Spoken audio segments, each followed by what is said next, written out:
Iniutos na po ni MNLF Founding Chairman Nur Miswari ang pag-atras ng kanilang puwersa sa Zamboanga City. Pero hindi pa ito na ipapahatid dahil hindi matunto ng ground commander ng grupo na si Ustad Javier Malik. Balitang hatid ni Emil Sumangil. Ang verbal instruction daw ni MNLF founder Nur Miswari sa kanilang spokesperson na si Reverend Absolom Cerveza nang magkausap sila sa telepono.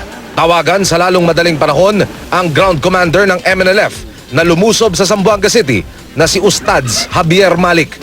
Inuutusan daw ni Miswari si Malik na mag-stand down o paatrasin na ang kanilang puwersa at huwag nang makipaglaban pa. Pero ang problema, hindi na raw makontak ni Cerveza si Malik maging ang ibang commander ng MNLF na nakikipagbakbakan sa Zamboanga City. This might be the darkest episode in the history of the MNLF.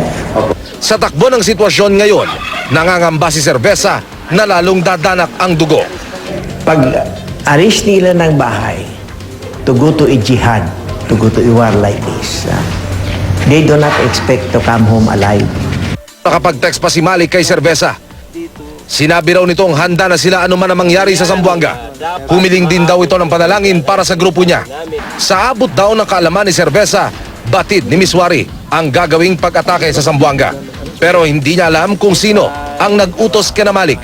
Tinawag niyang hardcore ang mga tropa nilang nakikipagbakbakan ngayon. Walang binayaran at tao sa puso ang pakikipaglaban. Pero ilan sa mga sumurrender at inarestong MNLF sa Zamboanga nagsabi na pinangakuan raw sila ng 10,000 piso para mag-rally sa Zamboanga City. Nais daw ng MNLF na muling makipagdialogo sa pamahalaan para manumbalik ang kapayapaan. Handa rin daw nilang harapin ang kasong isasampa laban sa kanila. At bago matapos ang aming panayam, nagbigay na mensahe ang tagapagsalita ng MNLF kay Malik at sa iba pa nilang kasamahan. I have been trying to get in touch with you to prevail on you to give peace a chance. Mula dito sa Banga, South Cotabato, Emil Sumangil, GMA News.